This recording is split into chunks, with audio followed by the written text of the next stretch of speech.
Educational में। जी हाँ दोस्तों, हम बात कर रहे थे बीएससी फर्स्ट ईयर की। यहाँ दोस्तों आज हम अपना फर्स्ट पेपर चालू कर रहे हैं जिसका नाम है डायवर्सिटी ऑफ एनिमल्स। इसका नाम है दोस्तों डायवर्सिटी ऑफ एनिमल्स। ये अपना फर्स्ट पेपर है बीएससी पार्ट फर्स्ट का। आज दोस्तों हम अपना सिलेबस स्टार्ट कर रहे हैं। जी हाँ दोस्तों, हम यहाँ पर आज पढ़ रहे हैं जूलॉजी। दोस्तों जूलॉजी क्या है? जीव विज्ञान क्या है? जीव विज्ञान विज्ञान की एक शाखा है जिसके अंतर्गत जंतुओं के बारे में अध्ययन किया जाता है। अब दोस्तों आपको जानना जरूरी है कि विज्ञान क्या है। अपना पहला जो सवाल बनता है यहाँ पर दोस्तों वो बनता है कि विज्ञान क्या है। विज्ञान क्या है? प्रकृति में अनेकों चीजें पाई जाती हैं। मानव जन्म हुआ, मानव में उद्विकास हुआ, उद्विकास होने के फलस्वरूप उसने पहले क्या किया?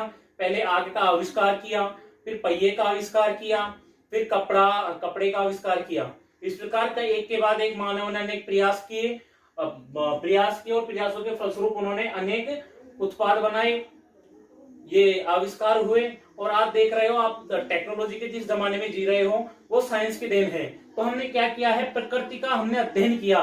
प्रकृति का अध्ययन करने के बाद में उसे जो हमें ज्ञान अर्जित हुआ उसको हम उपयोग में लिए और उपयोग में लेकर आज जो टेक्निक बनाई है ये सब विज्ञान की देन है। अतः दोस्तों हम कह सकते हैं कि प्रकृति के क्रमबद्ध अध्ययन से प्राप्त सुव्यवस्थित ज्ञान को विज्ञान कहते हैं। विज्ञान की क्या परिभाषा होगी? प्रकृति के क्रमबद्ध अध्ययन से प्राप्त सुव्यवस्थित ज्ञान को हम विज्ञान कहते हैं। अब आपको जानना है कि जीव विज्ञान क्या है। तो के दो शब्दों को मिलाकर कौन सा है? जू प्लस लॉजी। जू प्लस लॉजी ये ग्रीक भाषा के दो शब्द हैं। और किस भाषा के हैं? ये ग्रीक भाषा के दो शब्द हैं। ये शब्द हैं ग्रीक लैंग्वेज यानी ग्रीक भाषा के ये शब्द हैं। इनसे मिलकर बना है जूलॉजी। अब जूलॉजी का जू का अर्थ क्या होगा? एनिमल्स। जू का अर्थ हो गया एनिमल्स और लॉजी का अर्थ क्या होगा? लॉजी का अर्थ होगा लोगस या स्टडी। लोगस और लोगस का अर्थ क्या होता है? टू स्टडी या ओनली स्टडी भी यहां पर इस्तेमाल किया जाता है।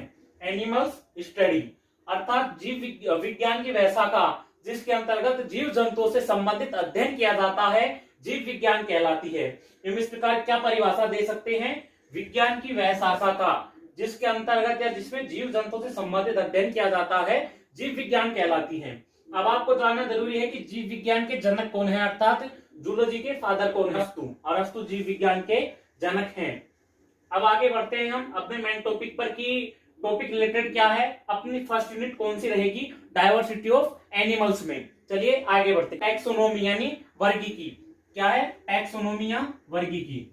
जीव विज्ञान की वह शाखा जिसके अंतर्गत जीवों की पहचान, नामकरण एवं उनसे संबंधित क्रियाविधि का अध्ययन किया जाता है वो वर्गीकी कहलाती है। अब आपको जानना जरूरी है कि वर्गीकी के जनक कौन है। अब है फादर ऑफ टैक्सोनोमी। यही मैं बताऊंगा, यानी कि मैं आपको खुलकर अपनी भाषा में बताने वाला हूं कि वर्गीकरण की आवश्यकता क्यों पड़ी, वर्गीकरण क्यों किया गया। तो आगे बढ़ते हैं, देखते हैं वर्गीकरण क्यों किया गया। आप लोग सपोज कीजिए कि कोई लाइब्रेरी है। मान लिया हमने कि एक लाइब्रेरी है। अब इस लाइब्रेरी के अंदर क्या है? किताबों का ढेर पड़ा है। ये कोई किताबों का ढेर पड़ा है।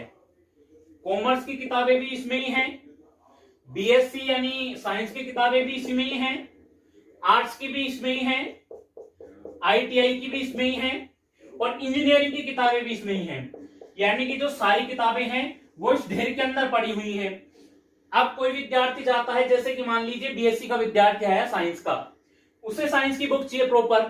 अब वो क्या करेगा? अब वो देखेगा इतना तगड़ा ढेर लगा है, वो ढेर निकालेगा तो 2 दिन तक तो वो निकाल ही नहीं पाएगा, क्योंकि इस ढेर में वो ढूंढेगा, उसको ढूंढने के बाद मशक्कत करनी पड़ेगी काफी, तो जाके उसको वो बुक मिलेगी।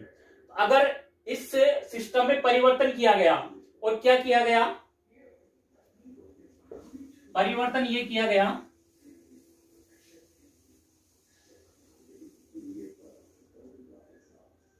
कि सभी किताबें अलग अलग रख दी गई, अलग अलग विषयों की अलग अलग रख दी गई। इधर साइंस की रैंक बना दी गई, इधर कॉमर्स की बना दी गई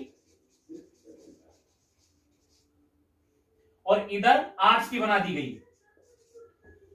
साइंस की बना दी गई, कॉमर्स की बना दी गई और आर्ट्स की बना दी गई। साइंस की में क्या किया गया, एक फर्स्ट ईयर की बना दी गई, दूसरी सेकंड ईयर की बना दी गई और तीसरी फाइनल ईयर की बना दी गई। अब इसमें भी क्या किया गया, इसमें ये किया गया मैथ की अलग बना दी गई और जूलॉजी की अलग बना दी गई,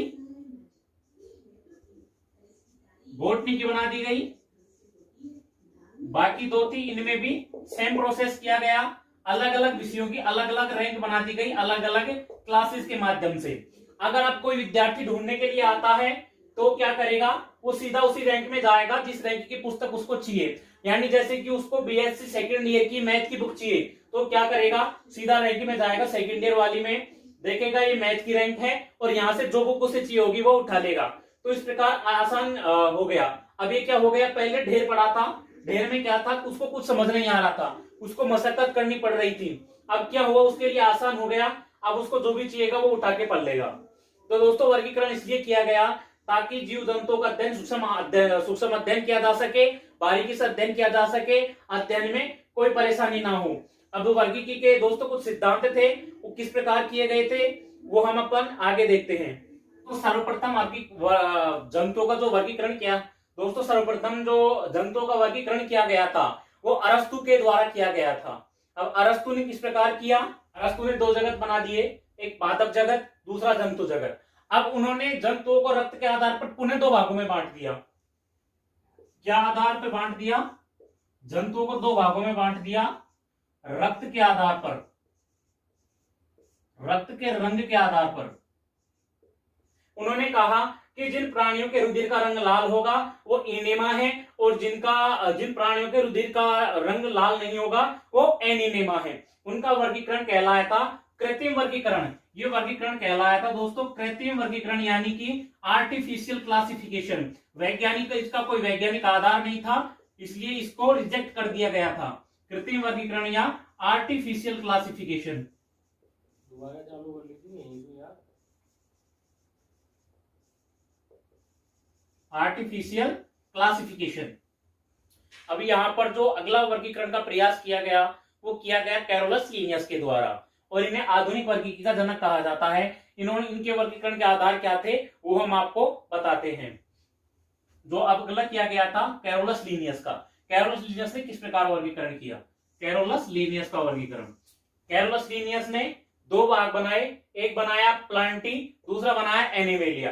प्लांटी में रखा इन्होंने पादपों को यानी प्लांट्स को, इन्होंने रखा प्लांट्स यानी पौधों को।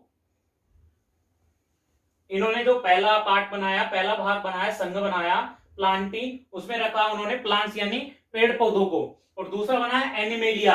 एनिमेलिया में इन्होंने रखा एनिमल्स यानी जीव जंतुओं को। बनाया प्लांटी, दूसरा बनाया एनिमेलिया। प्लांटी में इन्होंने पेड़ पौधों को रखा, पादपों को रखा, प्लांट्स को रखा। दूसरा इन्होंने बनाया एनिमेलिया। एनिमेलिया में इन्होंने रखा एनिमल्स को। अब इनका जो वर्गीकरण है वैज्ञानिकों ने इसे प्राकृतिक वर्गीकरण कहा। कैरोलस लीनियस का वर्गीकरण किस प्रकार का था, ये नेचुरल क्लासिफिकेशन था, यानी कि प्राकृतिक वर्गीकरण था। कैरोलस लीनियस ने क्या किया, कैरोलस लीनियस ने दो जंतुओं को, जीव जंतु थे सभी, उनको दो भागों में बांटा, पहला प्लांटी, दूसरा एनिमेलिया। प्लांटी में उन्होंने प्लांट्स अर्थात पेड़ पौधों का रखा। दूसरा उनका जो संघ बनाया, उन्होंने जो वर्ग बनाया वो था एनिमेलिया। एनिमेलिया में उन्होंने एनिमल्स को रखा। अब इनका वर्गीकरण, वैज्ञानिकों ने इस वर्गीकरण को क्या कहा, नेचुरल क्लासिफिकेशन अर्थात प्राकृतिक वर्गीकरण कहा। इस प्रकार कैरोलस लीनियस ने वर्गीकरण किया। और आगे के हम वीडियो में हम पढ़ेंगे कि वर्गीकी के सिद्धांत क्या हैं, वर्गीकी के आधार क्या हैं, और कुछ वैज्ञानिकों ने अलग अपने तरीके से वर्गीकरण किया, उनके वर्गीकरण का आधार क्या थे, उन्होंने वर्गीकरण किस प्रकार किया, हम नेक्स्ट वीडियो में चर्चा करेंगे। दोस्तों आज की वीडियो में इतना ही। मैं आप सलाह देना चाहूंगा, आप क्या करें, जो भी हमारी वीडियो आती है मैं लिख के आप जब आपको समझाता हूं उस वक्त आप क्या करें, इनका स्क्रीनशॉट लेके रख लें, क्योंकि इन फ्यूचर अगर आपको याद नहीं रहता है तो आप स्क्रीनशॉट से भी पढ़ सकते हैं। काफी बार क्या होता है कि हमारे पास नेट काम नहीं करता है तो हम वीडियो यूट्यूब से उठाकर देख नहीं पाते। इस स्थिति में आप क्या करेंगे, जो आपके स्क्रीनशॉट हैं उन स्क्रीनशॉट से आप उठाकर पढ़ सकते हैं। हमारे साथ बने रहिए।